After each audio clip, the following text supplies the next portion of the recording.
Welcome, everyone. My name is Melandra Hastic. I'm the coordinator of Impact and Finance at the James Beard Foundation, and I am so happy to welcome you all to our Know Your Black History series, which is a monthly webinar that highlights Black food and beverage professionals. Tonight's webinar is a special event sponsored by Oatley. And in tonight's webinar, we will be focusing on how our panelists revolutionize veganism one plate at a time. We will also have a demo midway, so please stay tuned in with us. Now, a couple more things before I introduce our panelists. Since last March, the James Beard Foundation has been hosting virtual events and industry support webinars to help navigate the challenges of COVID-19, provide resources for the hospitality industry, and to better stay connected throughout difficult times. So, a couple of housekeeping rules. This webinar is being recorded. We'll post a link to the recording on openforgood.com after the program wraps. If you have any questions for the panelists, please write them in the, please write them using the webinar toolbar. We'll try to address a few questions as time allows. If you're having any technical difficulties, please message us using the webinar toolbar, and we'll do whatever we can to troubleshoot. My colleague Debbie will be keeping an eye out and will be happy to assist. So before we move on to our panelists, I would like to introduce Sarah Fletcher, Communications Public Affairs Director at Oatley, who would like to say a few words. Sarah? Hi all, I'm Sarah. I work at Oatley. If you don't know us, we make oat milk and lots of other plant-based products to help make it easier for people to choose plant-based every single day, because we know that's one of the most impactful things that people can do to help our planet and help themselves, which is not new news. People have known that for many years, many generations, many cultures, but it's evolving every single day, which is why you get fun things like oat milk. So won't take up too much time. I am so excited to hear what's happening on this panel and learn a little bit more about plant-based and Black culture. So off to you all. Thank you so much, Sarah, and thank you, Oatley. We greatly appreciate it. Now, on to our wonderful panelists. So today, our moderator, who returns again after a wonderful event last month, Casandra Rosario of Food Before Love. We have Francesca Chaney, founder and CEO of Soul Sips. Hello. Shenarri, hi. Shenarri Greens, executive chef at Cadence, New York City. Tracye McQuirter, Master of Public Health, author and vegan educator. Thank you all so much for joining us. Casandra, I will pass it on to you to start. Awesome. And I just want to make note that Francesca is calling in, so there's nothing wrong if you guys just hear her. Just want to make that note for everyone that's watching. But thank you, Melandra. Thank you, James Beard Foundation, for having us today. And thank you for all of you guys that are watching. I'm so excited to just hear the questions that you guys have for the panelists this evening, and just to be hosting this panel of just inspiring, incredible women. We also have a demo, as Melandra mentioned, but before we get into the conversation, I do want to take a moment to just acknowledge the lives that were lost yesterday in the shooting that occurred in Atlanta. This was a hate crime towards Asian Americans and against hospitality workers, against women. And I just, just in solidarity with the Asian community, I just wanted to bring that to light because this is something that is continuing to happen in our country, and just want to encourage you guys to speak about these issues, on your respective platforms. So back to the conversation, I was actually speaking to Melandra earlier this week about this. Like, this is so timely for me because right now I'm practicing vegetarianism, and I've been weaning myself off for months, and it's been super challenging for me. So I love to start conversations talking about food memories, and I wanted to talk to each of you about a food memory when you were kind of going through this transition. And Tracye, I want to start with you because I know you had the support of your mom and your sister who were transitioning with you. So if you could talk to us about a food memory around that time and that transition, but then I also want to learn, what is your vegan guilty pleasure? Okay, thank you so much. Casandra, and my sister panelists, and everybody who is watching, James Beard and Oatley. It's so much fun to do this, so thank you. And the food memory that popped into my mind right away was one with my grandmother, my father's mother. We used to have Sunday dinners at her house often after church when we were omnivores, and then when we became vegan in the late 80s, we couldn't eat her fabulous Sunday dinners anymore. She was an awesome cook. And so we had to tell her, and she was like, oh, y'all done got sanctified. And then to my mother, she said, and Mary, you done joined them. So my grandmother's apple pies were legendary. And one day, so she wasn't happy because food was how she showed, one of the ways she showed love, as many grandmothers do. And so I remember a few years later, we would still go over Sunday dinners, but we just wouldn't eat, or we'd eat before or after. So it was a little awkward. But a few years later, my grandmother called me up and said, I want to make you a pie, and you bring over your ingredients. So I brought over my vegan ingredients. I came to my grandmother's kitchen. It was just me and her, and she made the apple pie from scratch, but she substituted the maple syrup for the same amount of sugar. So when I took a bite of it, it was way too sweet, but I didn't say anything because my grandmother had come full circle and wanted to make a vegan pie for me from scratch. So we shared that beautiful afternoon together, and that's really one of my best early vegan memories. So I share that because, your family members may come around, in beautiful ways. So they, be open. And my guilty pleasure, so many, I don't know. Pecan pie. Pecan pie. Shenarri, how about yourself? I think as far as me transitioning into a plant-based diet, my earliest memory, I've been plant-based for about 5 years now. Before I actually transitioned, my roommate now, her name's Lauren, she invited me to her household for a Jamaican Thanksgiving. So this is about 6 or 7 years ago, I believe. At the time I wasn't vegan, but I was open-minded, and she wanted me to come and try some of her vegan Jamaican food. Everything was great.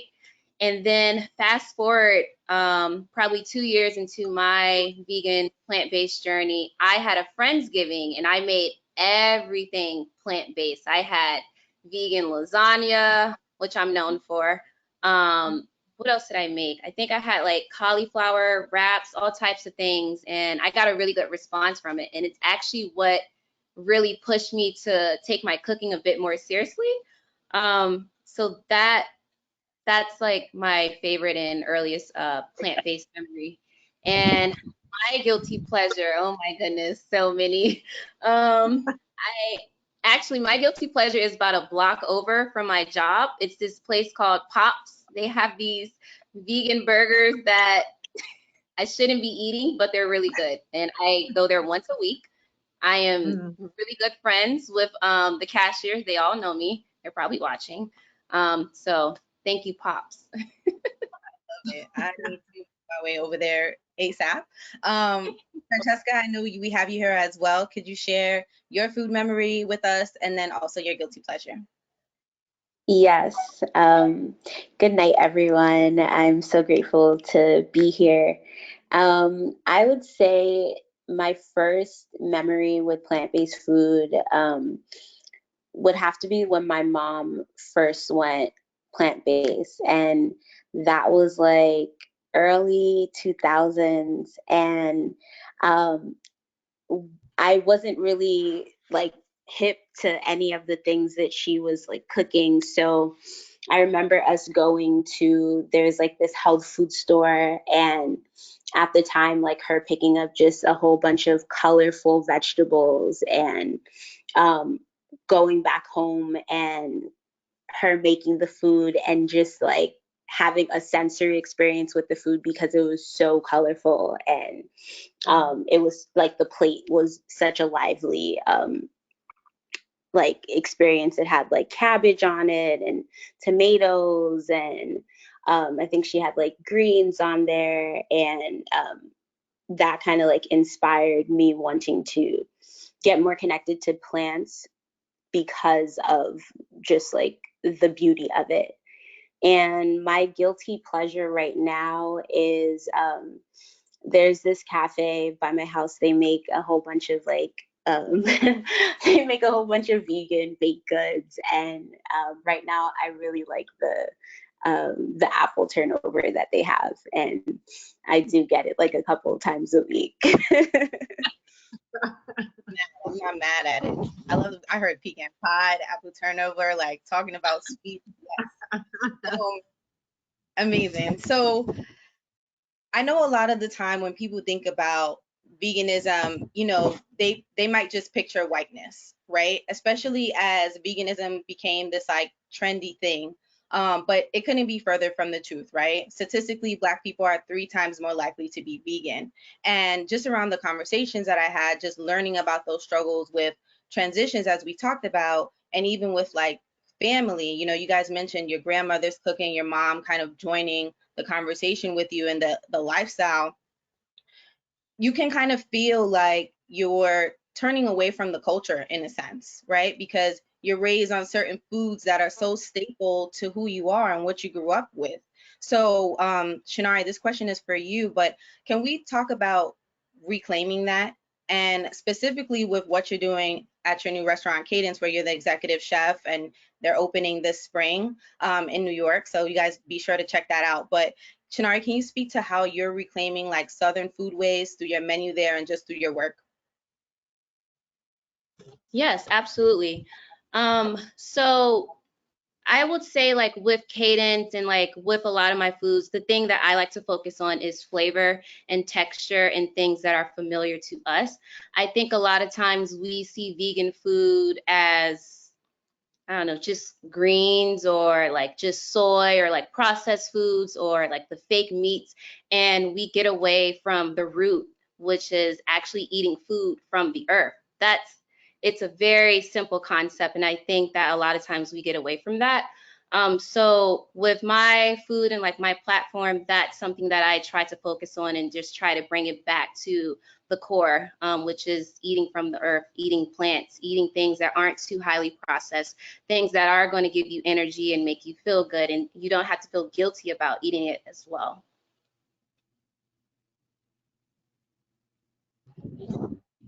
Francesca or Tracye, if you guys want to add. If not, I'll move on. The question is about just about culturally. Go ahead. Yep, just about reclaiming culture, reclaiming Black culture through the food as well. Right. So I want to challenge the premise of the question because I think that, I mean, it is a valid question, of course, and a lot of people are unfamiliar with that Black folks are pioneers in veganism and all of that. But I think that, you know, we should expect that all cultures have plant-based traditions and enter into it that way. It center the culture, the part of the culture that has been plant-based, regardless of what culture we're talking about, and start there. And for me, that centers veganism rather than centering whiteness, right? And so I kind of bristle when I hear the question. You know, obviously from anybody, I hear it a lot from white folks. I hear it from Black folks too, that veganism, you know, has been seen as white. And I don't even think we need to entertain the question. I really don't at this point. You know, I'm somebody who's been teaching this for 30 years. I've heard it for 30 years, just like I've heard the protein question for 30 years. And at some point, we need to challenge the question. So for me, I entered veganism through Black people, through Black culture, through Blackness, because it has been a part. I'm from DC, and you know, the first 100% Black owned, first 100% vegan restaurants were Black owned in the city, 13 of them starting in the early 70s. So I won't really take a lot of time to go into that, but Blackness is how I entered veganism. And that's true in many major cities, or several major cities around the country, starting in the 50s, 60s, and 70s. And even before then, obviously in West and Central Africa, our foods were plant-centered. They weren't plant-exclusive, but they were definitely plant-centered. So I would challenge us to just start with centering the part of the community, even though it's, you know, for us, it's 8% of Black folks are vegan and vegetarian. 92% of us eat some version of the standard American diet, but let's start with the 8%, right? Because it's almost 3 times as much as other Americans. So, and of that 8% who are, we're the fastest growing vegan demographic in the country, and Black women are the face of veganism in this country. So let's start there. And we don't even have to ask the whiteness question anymore, as far as I'm concerned. So I just wanted to share that perspective. No, I really appreciate that. And I think, like you mentioned, like it's about perspective too, right? Like what we know to be true, and then having an opportunity to learn. So I encourage that, and I appreciate, you know, what you've brought to the conversation. Francesca, I wanted to ask about just your inspiration, right? And the work that you do at Soul Sips. You speak a lot about how, you know, the way that you cook is inspired by your grandmother, and you're very adamant about honoring women like Georgia Gilmore, who was a part of the civil rights movement, and being able to feed people that way, but secretly feed people, right? And you're also very vocal about what you're doing. We live in a time where there's a little more room for that. So can you talk to us not only why that's important for you to honor those roots, but why, you know, just the vocal and the political part as it relates to food, and how you guys serve community at Soul Sips?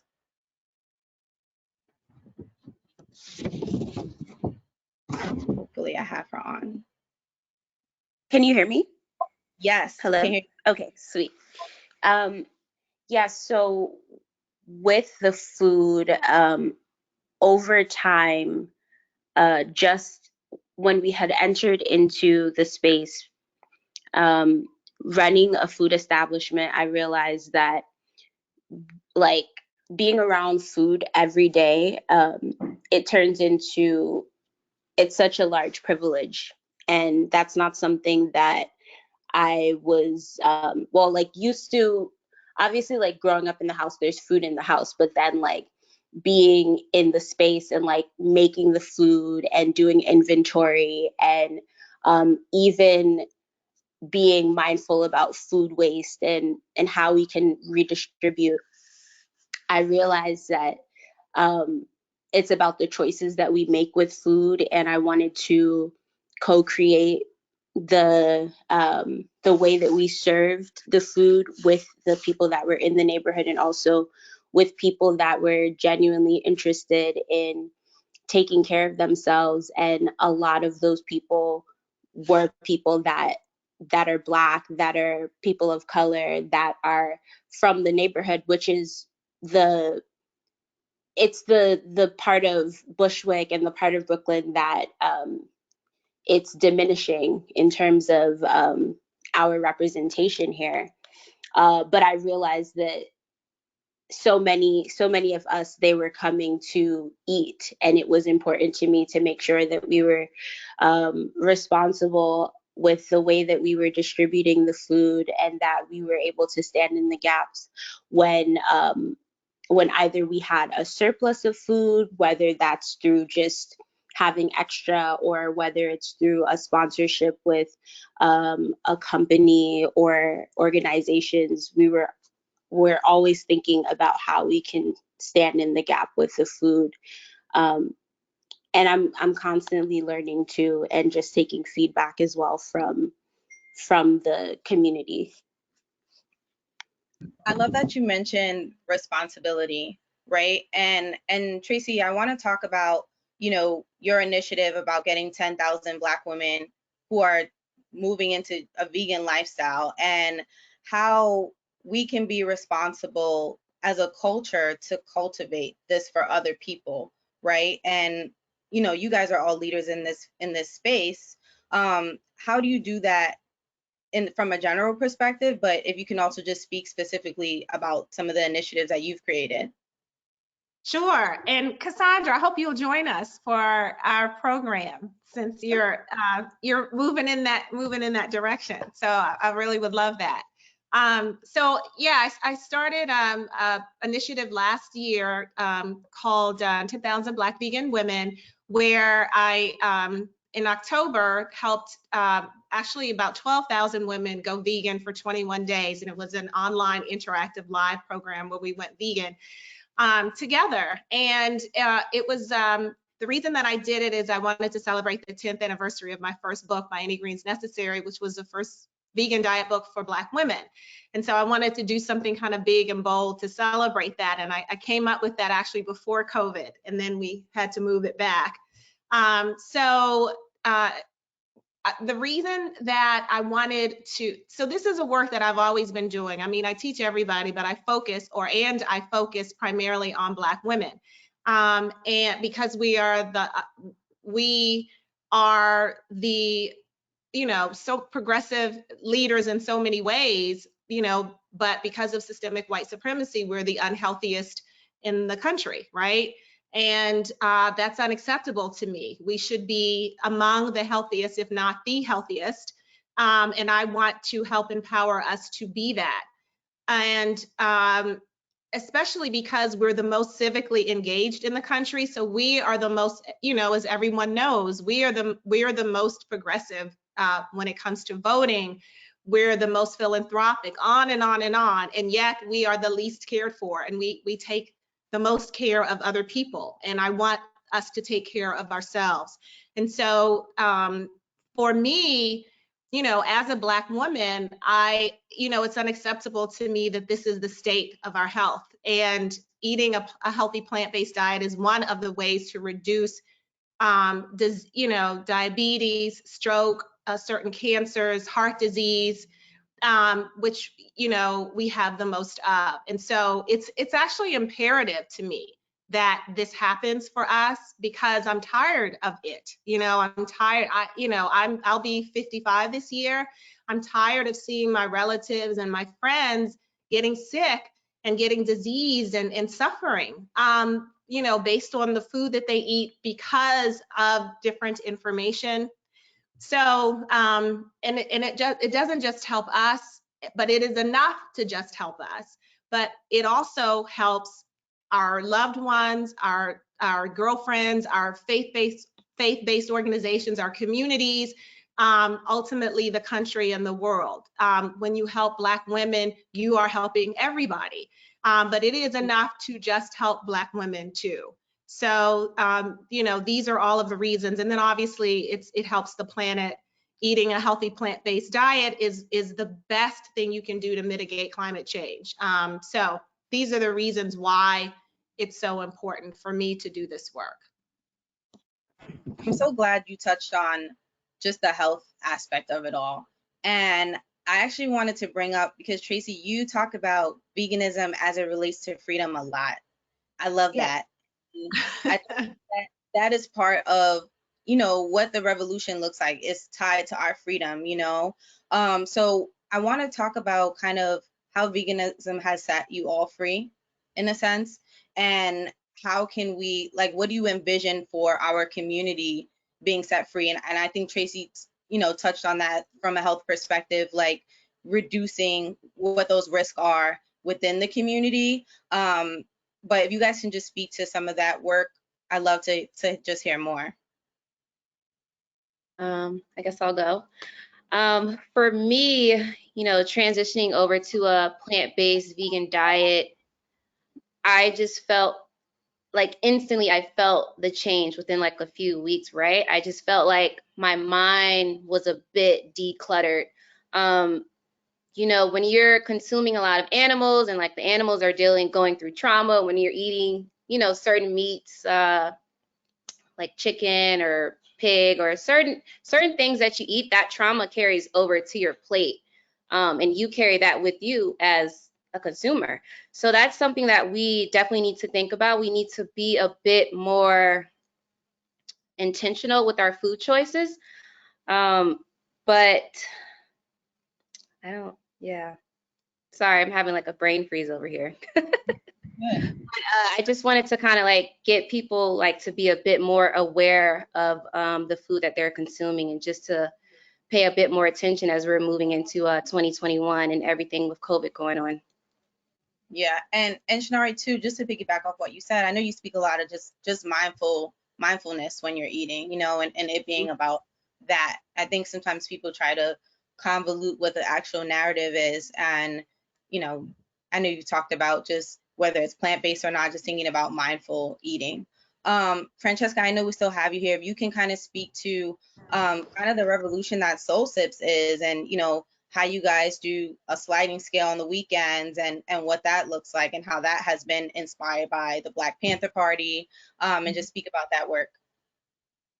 Yes, I like the question a lot that you asked about how eating vegan, eating plant-based is liberating. And for us, which it speaks to Soul Sips as a space, and it also speaks to my personal life. The resources to be able to take care of our bodies, I feel like that's so important, even just having the information. When it comes to eating, I think that I know for a fact when it comes to eating that it can easily shift your mood. It can easily like have an effect on how you feel, piggybacking off of what Shenarri was saying, and being able to just share that information, share recipes, and also the choice is a big thing for me, because it's never about like forcing anyone to go in a specific direction with their eating, but having the option and having the choices is liberation in itself, because you know that it's always available to you. And that's something that we try to just like constantly evolve in how we serve our customers and how we serve our community as well. Amazing. We're gonna start getting ready for the demo shortly. And I know some people have been putting some questions in, so just want to encourage you guys to keep asking questions. And if you have questions during the demo, we'll answer those as well. But someone mentioned how Tracye's 10,000 Women Challenge, like the cultural favorites were still intact.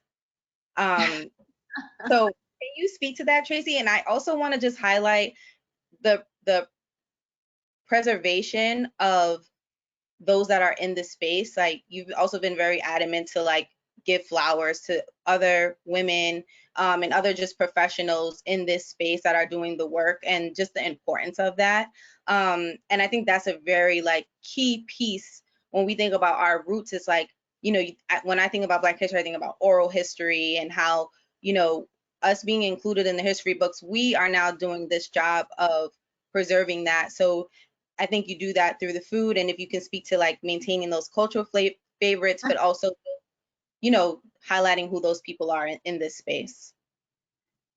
Yeah, well, so yes, for the first part of your question, for the 21-day vegan fresh start that we did for the 10,000 Black vegan women program, we did have, you know, vegan soul food recipes. They were all recipes from my Ageless Vegan book that I wrote with my 84-year-old mom. And so it was based on those recipes, and those were all foods that we eat a lot of and have eaten over the last 30 years. And so, of course, there was mac and cheese, grilled tofu, potato salad, collard greens. I mean, this is just what we eat, you know, and what we've always liked to eat. So it was definitely in there, and it's all about the seasonings, the sauces, and the spices, right? Always. And you know, folks don't think about the fact that their seasonings, even on meat, their seasonings, their sauces, and their spices are dried plants or liquefied plants, right? So it's already vegan. That's how you make a dead bird taste good. That's just the truth. It's the seasonings, and those are vegan, right? So that's the first part. The second part is, it is important for me always to talk about the history and to lift it up, because I learned from these folks, right? I learned from Dick Gregory, who started in the civil rights movement. He learned from Alvenia Fulton, who opened the first vegan establishment on the south side of Chicago in the 1950s. She learned about veganism from her grandparents. You know, we can go all the way back to West and Central Africa, from you know, where most of us are from in this country, we were enslaved from. So it's really important to, you know, there's Coretta Scott King, Angela Davis, there's just so many folks. In the African American Vegan Starter Guide that I co-created, it was the first vegan guide free vegan guide targeting African Americans. We have a 2-page spread that talks about historical highlights of Black veganism, because for me, it was very important that folks, again, center ourselves in this conversation. You know, we have always been doing this, and so it's always important for me to kind of be that bridge. So,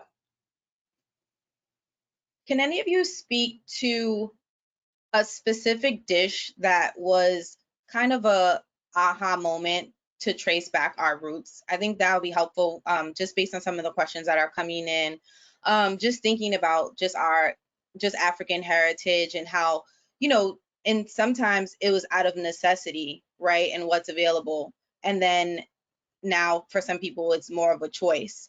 And then we also have food insecurity, which is a thing in many neighborhoods where people don't feel like it is as accessible as we would like it to be. So could you each speak to like a certain dish that you personally feel traced back to, or I don't want to say validate, because like you said, Tracye, like this is our history and this is something that we've been doing, but just to have something tangible for the audience to be able to take away.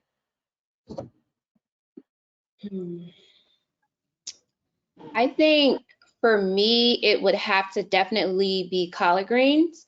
My family is from Virginia, Southern Virginia. So my grandmother and like my mom, they actually worked on a farm growing up.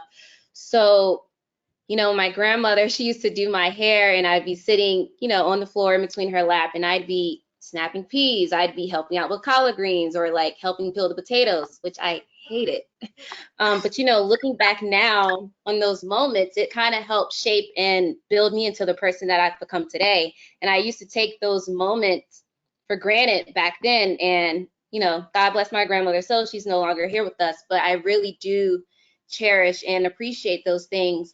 Definitely walking into this vegan plant-based journey and becoming a chef, like I really do cherish those moments.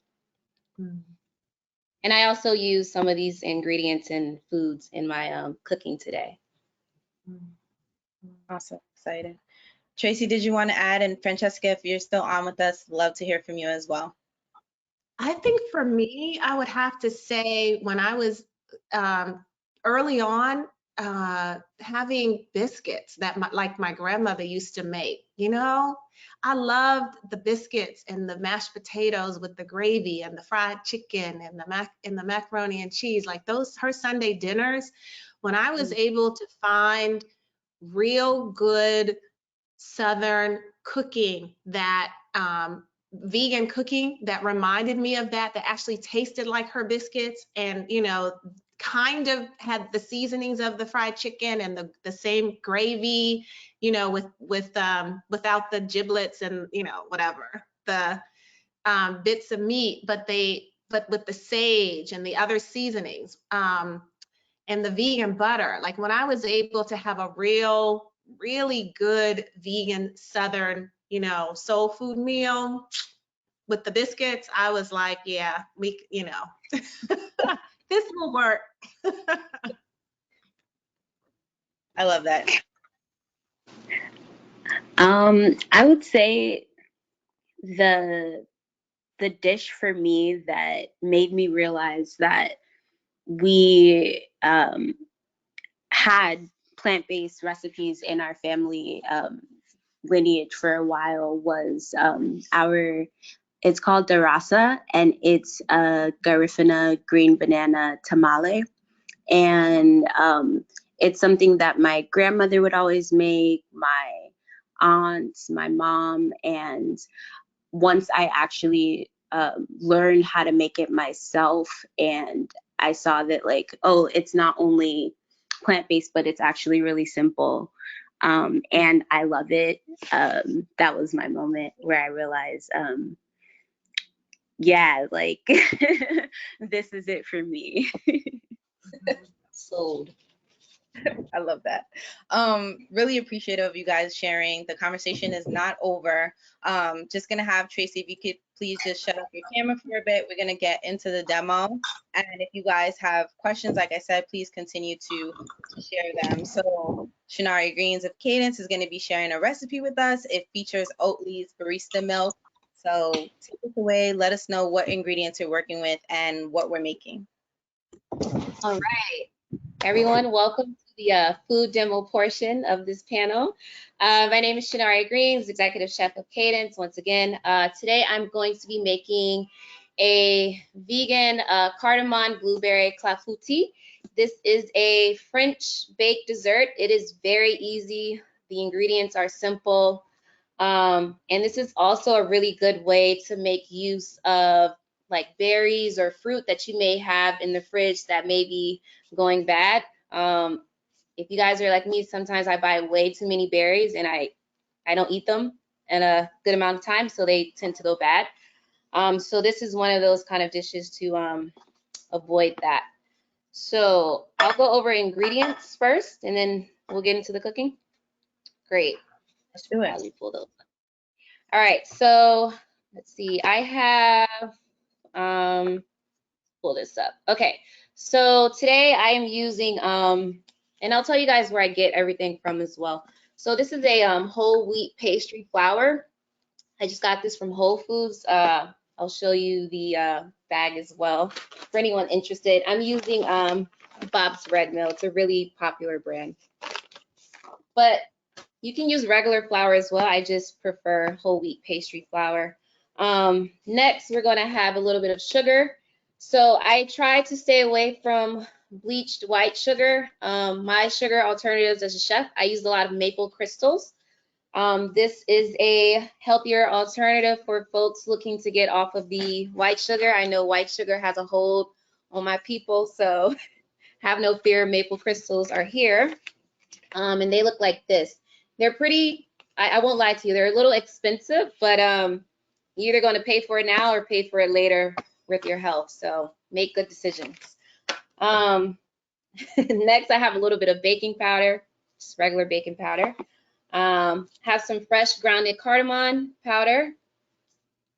And those are my dry ingredients. So what I'm going to do now, I'm just going to combine all of the dry ingredients together, and then we're going to add in the wet ingredients.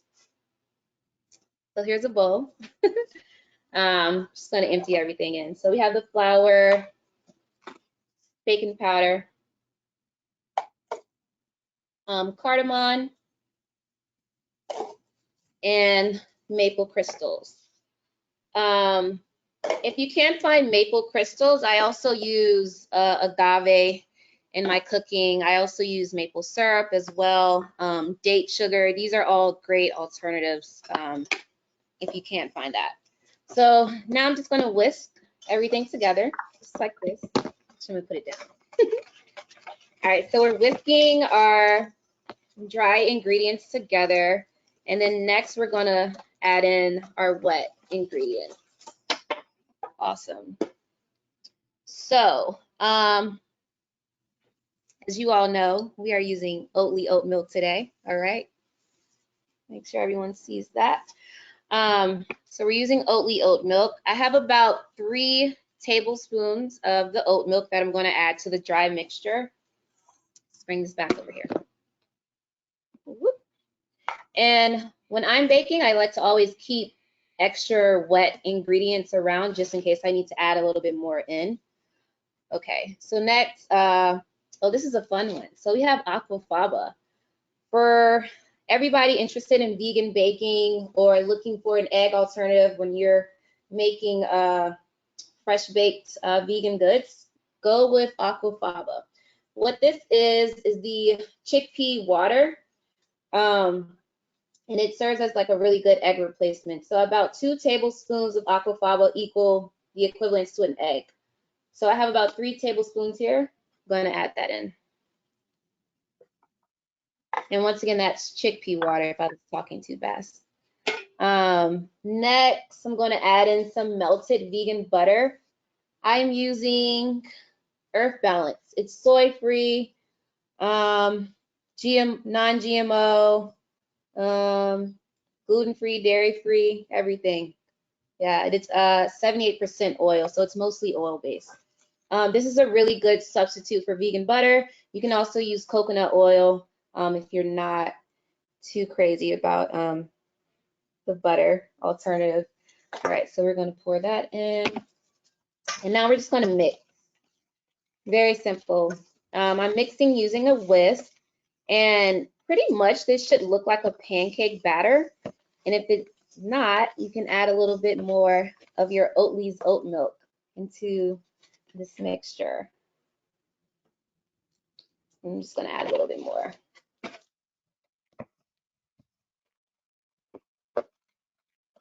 Now we're just mixing. And we're mixing a little bit more. For the oven setting, so my oven's set on about 450. And I'm going to use that same vegan butter, just not melt it, and grease the pan a little bit. This is a 9.5 cake or pie pan. Either or will work for you. All right, just going to mix this a little bit. I hope this comes out great because we are live. Just kidding. All right. All right. Just gonna add a little bit more oat milk, just a little bit more. And I'll show you guys how this looks as soon as I'm done whisking this. It's getting a little, it's getting there. All right. So now, this is what we have. Kind of looks like a pancake batter. Very simple. I'm going to be using blueberries for this dish. Traditionally, it's made with cherries. Like I said, it's a really good way to make use of any fruit or berries that you may have going bad in your fridge or close to that date. Ideally, you want to let this sit for about 10 minutes before adding on the berries. In the meantime, I'm going to go ahead and grease my baking pan so we can get that ready. So this is what the butter looks like before you melt it. I'm just going to simply take my spoon and just spread that across the bottom.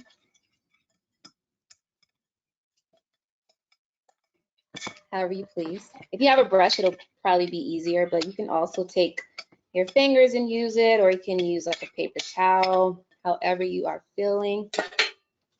All right. Let's get those off, get some new gloves.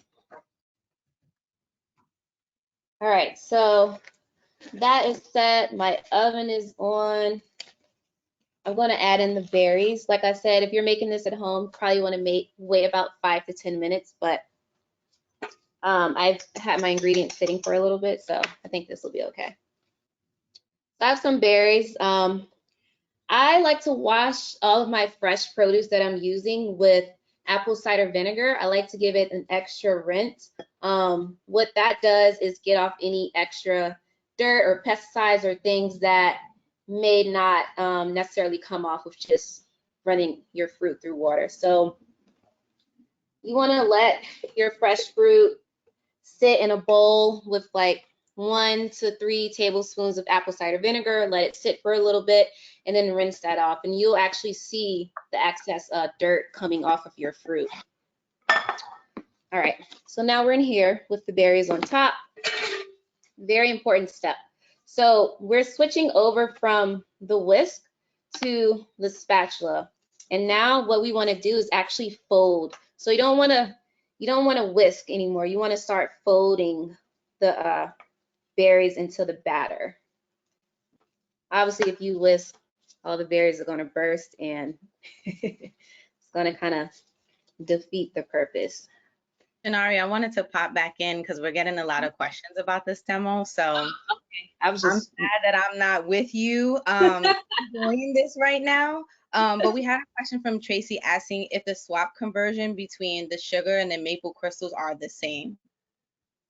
I'm sorry, is the swap? The conversion between the sugar and maple crystals. I would say it kind of depends. So for me, I love maple. Like, I love the taste of maple. I would sometimes, like, if I don't want too much of a maple taste, I'll cut it. So if a recipe is asking me for 1 cup of sugar, I'll do half a cup of maple crystals and then maybe half a cup of agave if you don't want like an overpowering maple taste. But other than that, I just substitute 1 cup of sugar for 1 cup of maple crystals. I think it just depends on your preference, like your taste buds. Some people don't like the taste of maple, so I would probably recommend like a date nectar, like a date syrup, or the agave, which doesn't have too much of a taste when you actually bake it down. I think that answers. We had another question about just like sugar substitutes in general. Yeah. Especially like we have someone in the audience that's diabetic, so they just want to be mindful of like what those sugar substitutes are. For the Aquafaba, someone asked if they should use unsalted chickpea water. Ooh, that is a great question. I'm not sure what the difference would be, actually. Okay. That's something that I would have to look up and look into. I've never thought of that. That's a great question. And for the berries that you're using right now, are those fresh berries, and can you use frozen berries for this recipe? So I prefer to use fresh berries always. These are organic fresh berries. When you start using like some of the frozen produce, when you bake it, the water content is going to be added to your dish, and you don't want that because it's going to be extra moisture added. So I would recommend using just fresh berries for most of your baking and cooking. I don't really use frozen anything unless it's ice cream, and I don't really do that. So Fair enough. everything. All right, so I just transferred everything over into my baking dish. Okay. So now we're here, and it looks like a huge chocolate chip cookie. Whoa. It looks like a huge chocolate chip cookie, but it's going to taste like a blueberry pancake when it comes out. So we're buttered down. Everything's in here. I'm going to pop this in the oven, and this will bake for, you can bake it at 450 for about 25 to 30 minutes.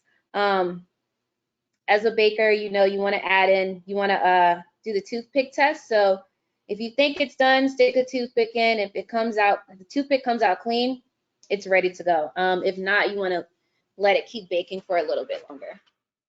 So I'm just going to pop that in the oven, and I actually have one already done because that's what chefs do. So, wasn't that fast? Okay, so so this is how it's going to look when you finish with the 30 minutes of baking. What I'm going to do to this for a final touch and a little bit of garnish, I'm going to sprinkle a little bit of fresh lemon zest over it. So that's going to add a little bit of acid to the dish, and it's going to help bring out the flavor of the blueberries because they are really nice if you add a little lemon to them. So here's my zester. Simple. This is how you zest. Just go like that. And I'm just going to do this over the I saw you were utilizing a glass pan. Mrs. Woods actually best to bake in a glass pan. I like to bake in a glass pan. I think it's just a preference thing. I wouldn't consider myself a baker, so I don't know everything about baking, but I do appreciate all of these baking questions. I think when you're doing like pies and simple desserts like this, a glass pan is okay. You just want to make sure that it's oven safe. Right. Obviously, when you're doing like your cakes and things that may require a little bit more protection, you should probably use like a cake pan. Probably better. And now, do you know if this would work with whole grain flour, like a spelt, or is all-purpose just the better choice? And that question came in, Karina. I've tried this with a few different flours. My preference is whole wheat pastry flour. You can use all-purpose flour. I just try to stay away from like all of the bleached flours. Obviously, it's bleached, so I don't think it's necessarily the best options for our bodies when you're trying to digest these things. I've also tried this with coconut flour, and it was a complete disaster. So don't use coconut flour. But whole wheat pastry is pretty good. I've used all-purpose flour. I've used like a 00 flour too. This is like the 00 unbleached. You can grab this at Whole Foods or like most of the stores. This is the King Arthur brand. Have you used oat flour at all? Oat flour. I don't think I've seen that. I don't know. I haven't tried it. Lucy asked about this, so when we get her back on, we'll have to have a little baking discussion. Yeah, I'd love to try some oat flour. We're getting a ton of requests for this recipe, so definitely want to make sure when the replay of this is available that we share the recipe as well. But we're also getting requests for your vegan lasagna recipe. So I just encourage people that are out there to visit New York when the restaurant opens, because I know it's going to be on the menu. Could you tell us a little bit about how you got involved at the restaurant and like what do you hope to see there? Like, I'm super excited. I was already on the site today. Like, I need to make a reservation. When can we make this happen? So talk to us a little bit about like you just getting involved and just development of the menu at the restaurant now. And we also had someone mention like where is it located? We're ready to come. I appreciate all of the love and support. I can't give away too much information about what's going on with the restaurant just yet, but definitely please follow our Instagram at cadence.newyork. On Instagram, we're going to be announcing the opening date very, very soon. If you guys can, please follow, and all of the updates will be there. I started working with this company in August, and it's just, I don't know, things are just kind of like blossoming and kind of falling into place. I think that's the best way to put it. But I'm really excited to work for Overthrow Hospitality. I'm so happy that I'm with a company that is giving me a lot of creative freedom to bring Cadence to life. And I'm excited to share that with everyone as well. My lasagna recipe, well, you guys are going to have to hit me up on the side about that one. But this recipe will definitely be posted somewhere afterwards. But this is the final product. Really get up in there. So this is the blueberry cardamon Clafouti with a little bit of lemon zest on top. I guess I'll just cut into it really quick so you can see the inside. Yes. And it looks, well, if anyone is in the East Village, actually, and you want, because I have two now. So if anyone is around here, please, I will give it. Please text me on the side because I have two. But yes, the restaurant will be opening soon, and I cannot wait to see and talk to everybody again. I miss restaurants so much. I miss connecting with people and being able to talk to customers. So I'm excited that we're going to be heading back to that very soon. Awesome. And just for the audience here, I just want to highlight that Shenarri is really playing down her involvement in this project right now. I don't want to speak for her, but I feel like this is her baby. And my understanding of your story is that you were eating at a restaurant. Someone mentioned that you should work for the hospitality group. Tell us more, like, give us the tea. Yeah, I was actually like a huge fan of the company before I even started eating here. For those of you that aren't familiar, so we have, in my unbiased opinion, honestly, even before I started working here, I thought they had the best vegan restaurants in the city. Ladybird, Avant Garden, Saramsan, honeybees. Like I was just over the moon. So a friend actually recommended me here without me asking, and it just kind of worked out in my favor, luckily. Okay, so I'm just grabbing this little slice. I'm also kind of shy. If you think I'm downplaying, I'm like a little shy. Because she's here making Black history every day. So I just think it's just incredible, like you releasing this project, and I know you've worked so hard on it. So you know, like everyone in the comment section in the Q&A, like we're so excited to support you and see this come to life and just have more options. You know, I'm struggling with that now as a diner. Just like, what am I supposed to eat outside of French fries? This is not vegan food?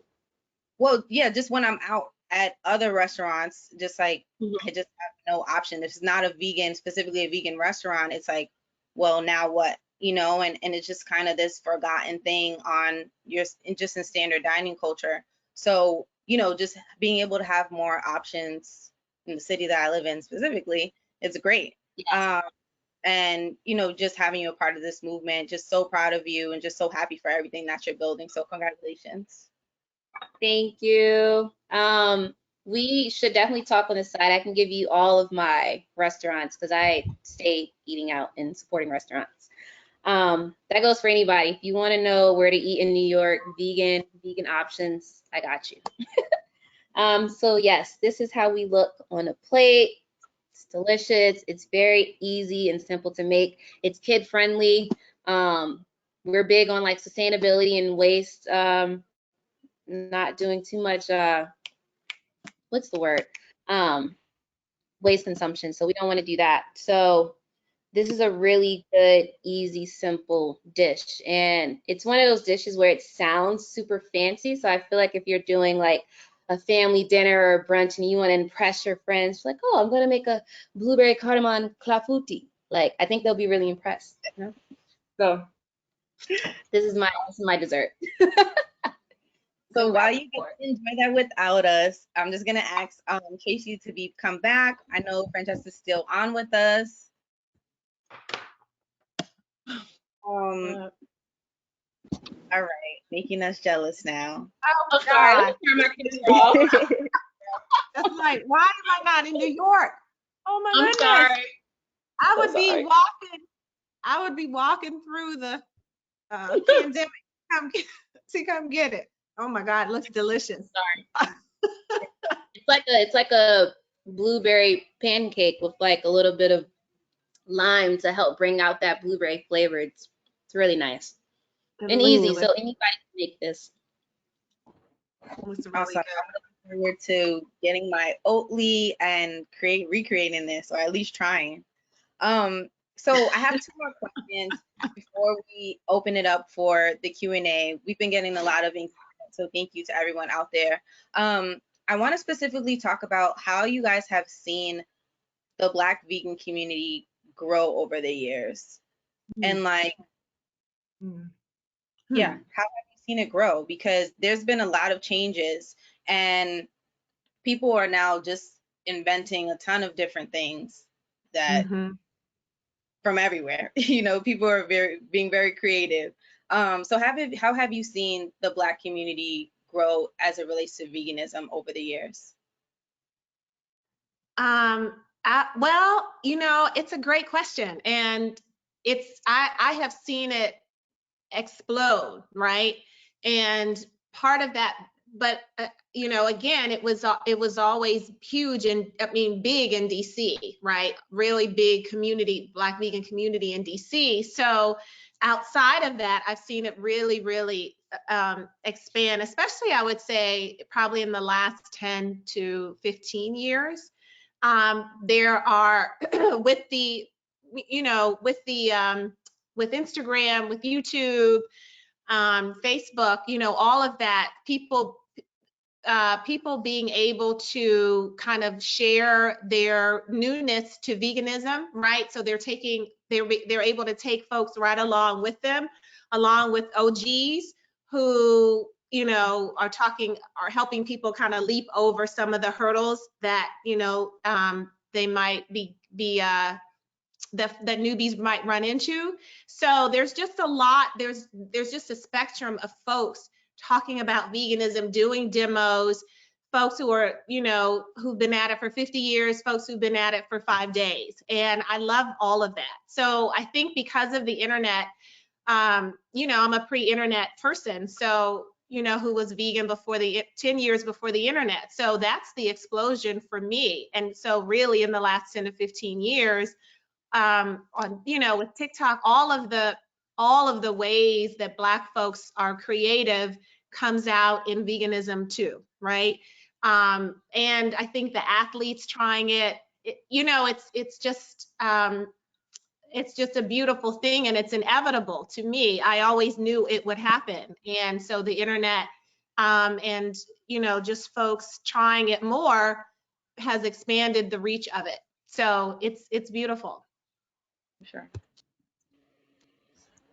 I just wanted to give a second for Francesca in case she wanted to jump in. Hello? Yes.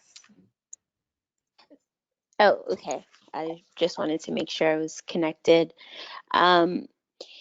Yes, the industry has like grown over time, the plant-based industry, but I feel like the experience of Black people eating plant-based food, like that practice, I'm thinking about like when it was like Ital food, when it like going to a Caribbean restaurant, and just how like now there's so many like different options for plant-based and vegan Caribbean like plates or recipes, and it's just been revolutionized so much that there's always just new options coming up. And I think it's really cool to see even the different branches of plant-based eating. There's like people that are into alkaline food, and there's people that are just, there's so many different types of plant-based eaters amongst us within the Black community. I think that it's really inspiring to just see how we've taken it and use our resources and information to take care of ourselves and take care of each other. Yes. I love that you mentioned plant-based too. Can you just talk about the differentiation between plant-based and veganism? Because I know a lot of the times it's interchangeable, and sometimes people prefer to use plant-based because veganism for some has turned into like this dirty word, and for some not. So can you speak to that difference? I personally have shifted into centering my experience with eating plants through the plant-based perspective as opposed to the vegan perspective. Personally, because I feel like it came down to me, like I'm into just like whole plant-based foods, and that's how I'm taking care of my body. And it felt like there were so many attachments within just the word vegan, and it set up the conversation with someone that may be new to eating plants or new to adding more plants to their plate. It set the conversation up to add like a barrier in communication for me personally, from my perspective. And I think that it's personal when it comes to how one may go about like describing themselves. I still feel really weird about even describing myself with the label of what I eat, because I think that it could also make it complex for people that are really just interested in taking care of their body with plants or learning about the healing properties of plants. I think that tying that want to the experience of the vegan world can get kind of tricky. So that's my perspective on it. Did anyone want to add on to that? If not, I will continue. Okay. I use both. I would just say I use both. Okay. I think. Go ahead, Shenarri. Oh, I was just going to say I prefer to say that I eat plant-based and I specialize in plant-based cooking as opposed to vegan. I think, like you mentioned earlier, there's a lot of things that come with the label vegan. I think like in terms of like what you wear, you know, I do have clients that, you know, they're transitioning, so they're more leaning more towards like the plant-based versus like full vegan. So these are things that like I have to take into account as a chef as well. I can't let my personal beliefs and like my personal diet interfere with me helping others, if that makes sense, you know. I try not to get too caught up in the labels though. Ultimately, there's one goal here: educate people about food and healthy alternatives. Like, I don't like to push veganism or like plant-based or alkaline or raw vegan. Like, I don't like to push that on people because we have to be realistic about, you know, food deserts and like food insecurities and like, you know, access to fresh produce. Like, we're kind of privileged in a sense to even be vegan or plant-based and have access to these things. So I just try not to get too caught up in the labels. Can I think I would like to add, because it is my profession to teach people how to do this and why to do it. So it's personal, but it's also professional for me. So I just want to add that perspective as well, that veganism, when my first 10 years of being vegan, I was only doing it with food, like my clothes, my cosmetics, my furnishings, my skincare, my hair care, none of that. I knew about it, but I wasn't trying to do all of that. But then 10 years later, you know, I started to incorporate veganism, you know, and products into my life as well. And so now, 34 years in, I am as vegan as possible in terms of, you know, as much as I can with things that I buy and you know, furnishings, all of that, cosmetics, hair care, skin care. And so because I don't want to contribute to unnecessary animal cruelty, and I don't have a problem saying that personally, but also professionally, I talk about it so that people know that there are other options in those things as well. And then, you know, again, it's just like we're all, you know, we're adults. It's good to have information to make informed decisions. But at the same time, you know, we evolve in this, you know, so where we are now may or may not be where we are years from now. So, you know, not to be judgmental, but just to be, you know, to just continue to have to seek more information is what I would say. Absolutely.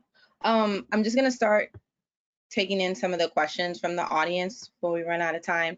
But we got a question from Lamonda about how do you envision moving veganism from being so like tofu and soy based, which she shared she felt was super detrimental for Black women and our reproductive systems. How can we start to move away from that if you feel that we should? Oof, soy.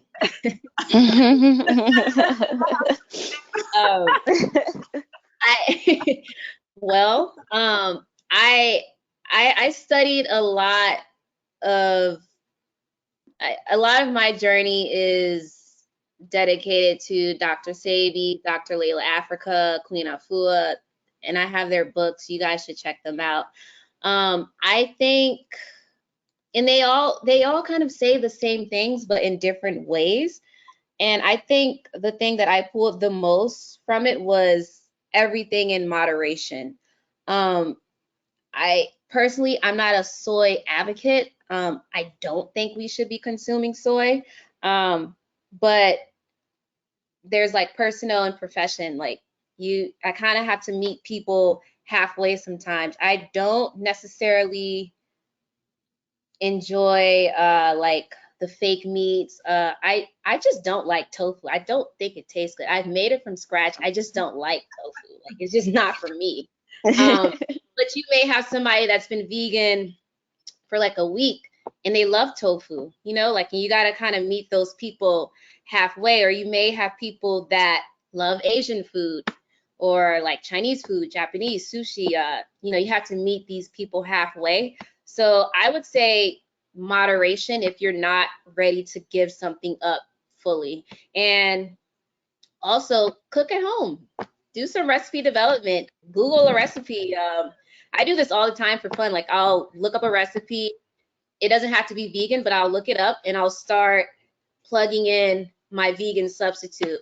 Like if I see something that's like a chicken dish, oh, let me try some oyster mushrooms. Oh, they want butter, let me put coconut oil, and just start experimenting a bit more and not being so dependent on, you know, eating out all the time or like processed foods. Or also read labels. Then you'll really see where soy is. Soy is in everything. I hate to break it to people, but soy and sugar is in everything. So read a label and try to figure out ways how you can move around that. Yeah, it's one bean, right? Soybeans. So soybeans, there's edamame, there's the soybeans themselves, there's tempeh, there's tofu, there's soy milk, there's soy cheeses, soy pepperoni, soy ice cream, right? So it gets from least processed to highly processed, right? And not processed at all when you're talking about the soybean. So you can choose not to eat this one bean in the hundreds of beans in the queendom, right? For whatever reason. So to be a vegan, you don't have to have soy beans or soy products. So that's number one.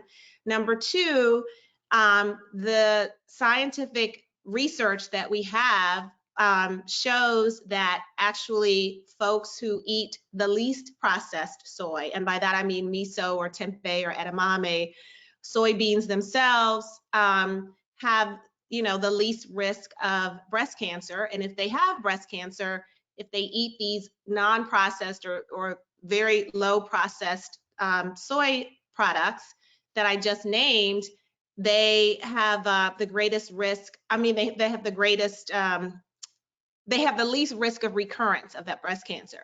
So, you know, that's what the evidence says. That's what the research says. So if you want to eat tempeh, tofu, miso, edamame, or the soybeans themselves that people have been eating for centuries, those are the healthiest types of soy. You can eat them and know that you are likely to be healthy. But again, you don't have to have a soybean, you know? It's like you don't have to eat black beans. You don't have to have red kidney beans. So that's how I look at it. You don't have to have soybeans or soybean products to be a vegan. It's your choice. But I don't think that the science suggests that we should dismiss it offhand, that it's going to increase our risk of, breast cancer. It's not going to give men boobs, you know, all of those things. But on the other hand, things like soy pepperoni, soy cheese, soy ice cream, soy yogurt, those are highly processed. Those things are, not necessary at all. And I consider those bridge foods if you want to eat them. So that's what I would kind of share about that. Awesome. I actually want to stay on that topic because we got a question just talking about the health advantages of being plant-based in general, whether that's low blood sugar, cholesterol. If you could just kind of speak to that, like increased energy and how it changes you. Yeah.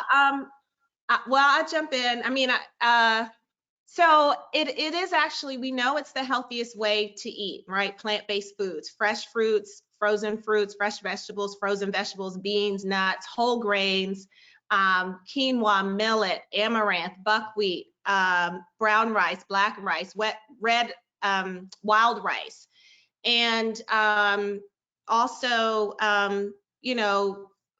what did I say? Vegetables, fruit, nuts, and beans, right? Those are and grains. Those are the ingredients, the key ingredients to plant-based foods, and those are the healthiest foods to eat, primarily because they have zero cholesterol and low or zero saturated fat, the non-processed kind, right? We're talking whole food plant-based. So if you're making the dish that Shenarri made, she used a whole grain flour, she used fresh fruit, she used a natural sweetener, and it's a whole food dessert primarily, and it has no cholesterol.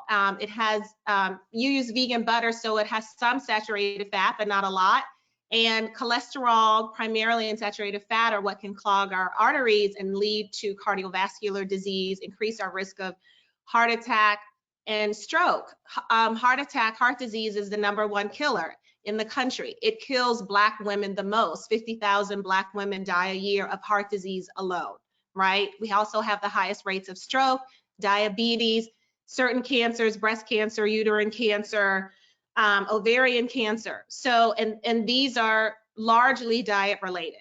And so the more meat and dairy we eat, the more likely we are going to have saturated fat, cholesterol, and animal protein, which is harmful.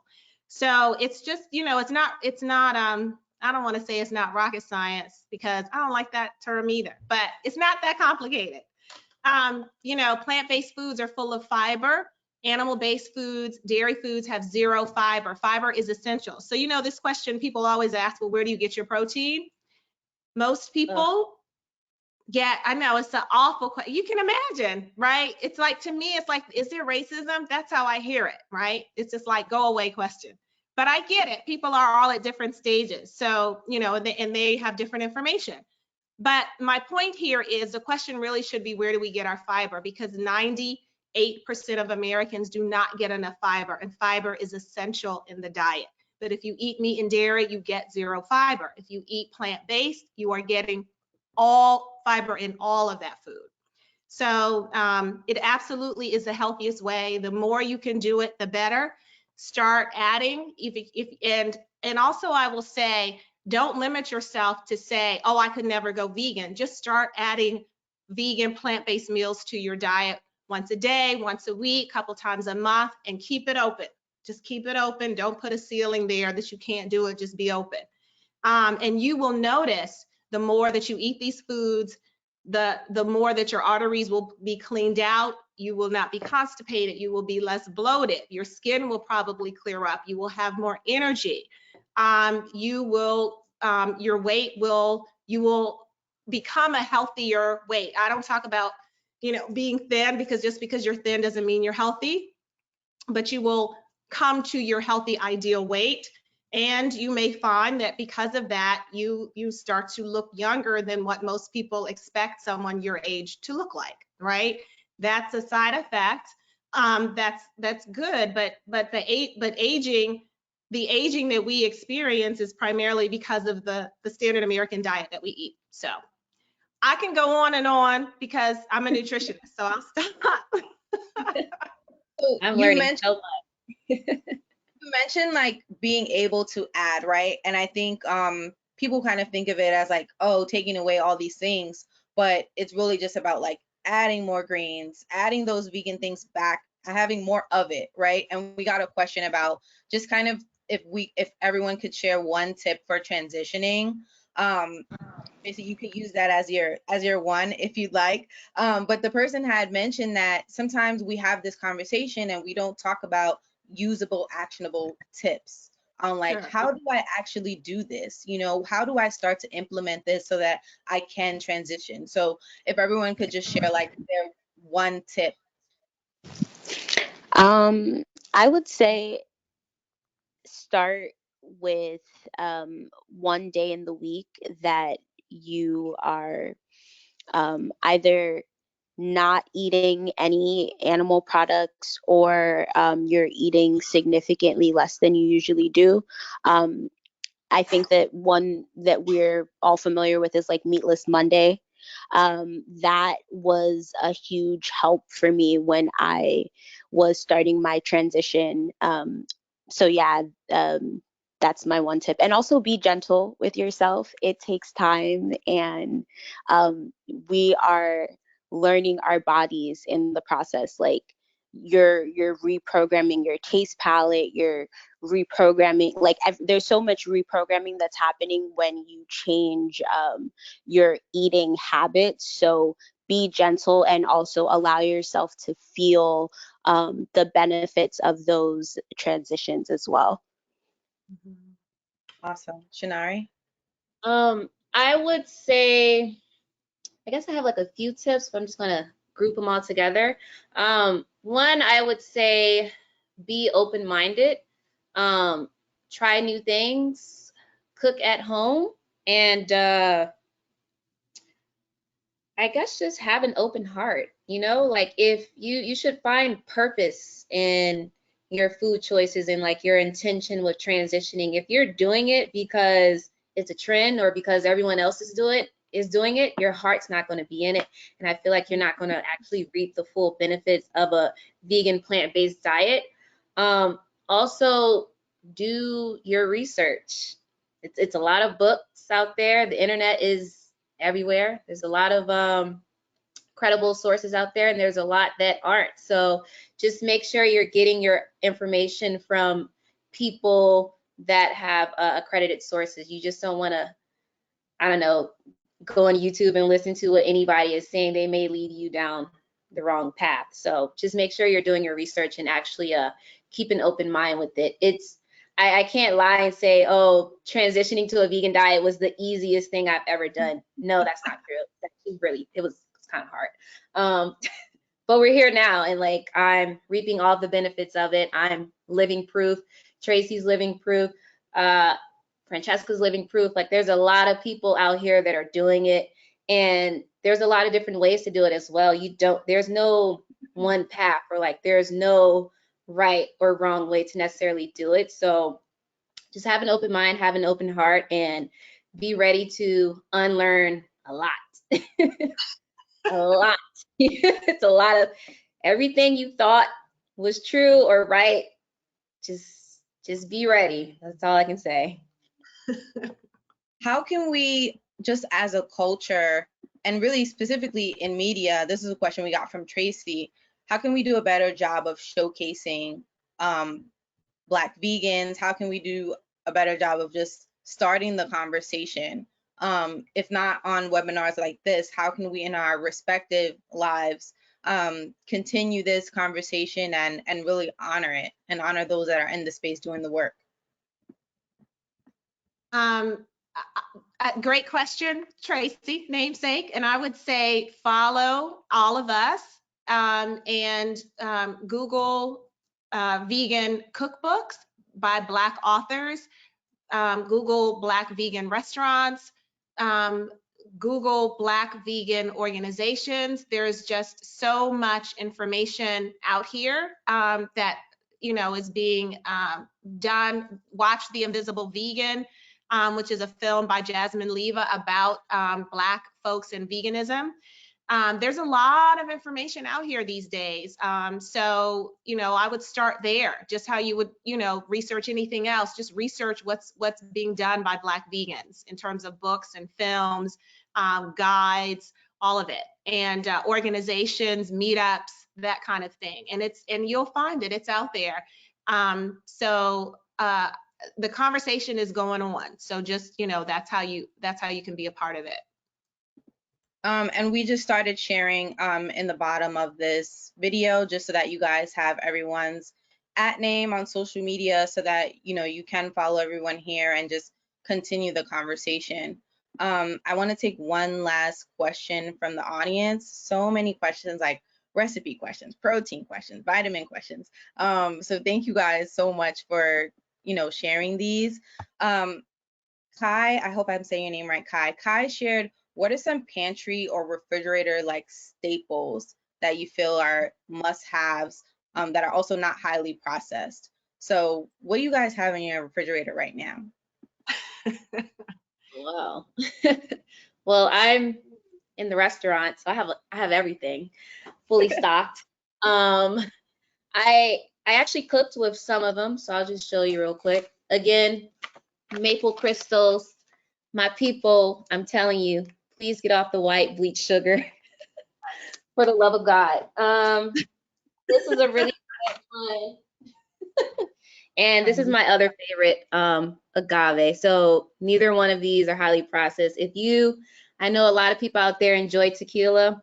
This is where it comes from, agave, same plant. So if you like tequila, you'll probably like agave as well. I'm so silly, sorry. I enjoy making sauces a lot, and I would say I'm always using Dijon mustard as a base. I don't buy store-bought salad dressings or anything like that. I make all of my sauces and dressings and everything. So I use a lot of Dijon mustard, and then I eat a lot of mushrooms as well. So that's like a pantry. Well, it's not really my pantry, but mushrooms too. That's like a golden key for me. Can I say that I want people to download this? It's a free PDF guide, or you can get this hard copy. But it's African American Vegan Starter Guide.com that I created with Farm Sanctuary. And it has 2 pages of how to stock your vegan pantry. And it's me with 11 other Black vegan experts. So it's free. It will answer your basic questions about protein and all of that stuff. So download it, get the guide. You can order 500 for free postage. That's what it's here for. So I want to say that because it'll answer a lot of the questions you have. I think I have a few of those at home, actually. I have at least 10 of them that I got from a vegan festival. So very full circle. If any of my friends are watching and they would like a copy, let me know.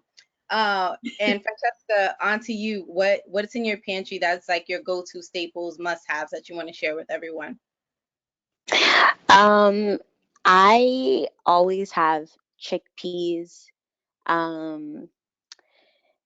dates, coconut milk, plantains, green bananas, quinoa, and definitely like tons of seasoning. So like pink Himalayan sea salt, black pepper. I have some curry powder,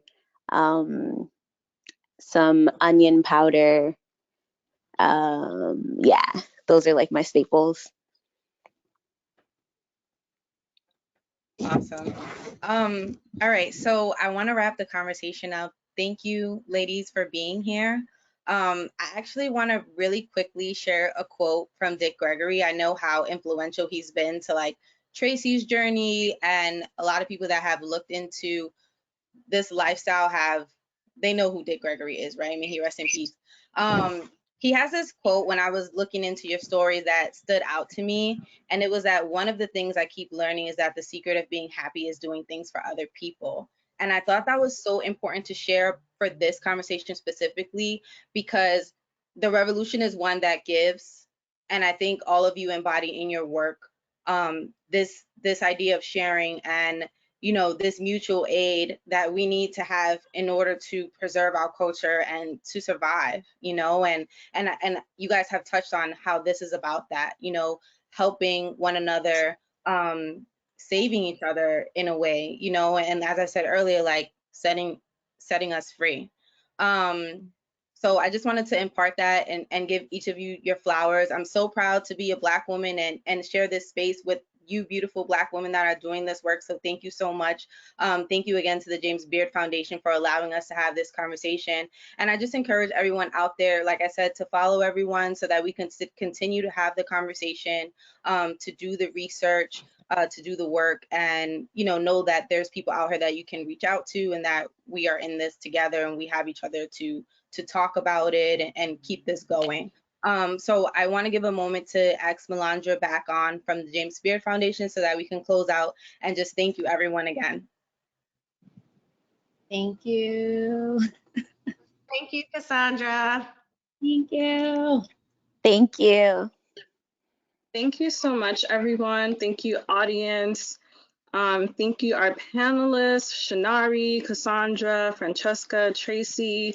That was a very eye-opening conversation, and we are so appreciative that this happened on our platform.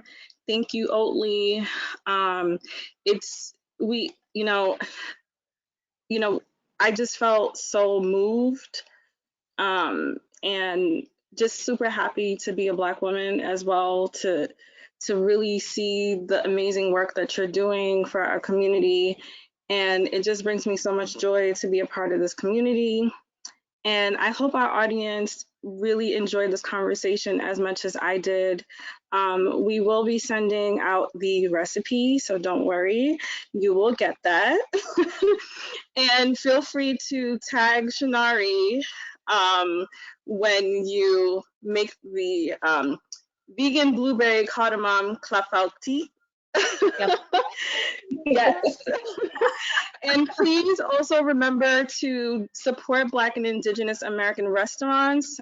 We currently have a food and beverage investment fund for Black and Indigenous Americans, and you can donate by going to jamesbeard.org/investment-fund, or you can go directly to jbffund.org. Thank you all so much, and we're looking forward to our next part of our Know Your Black History series. Stay tuned for next month.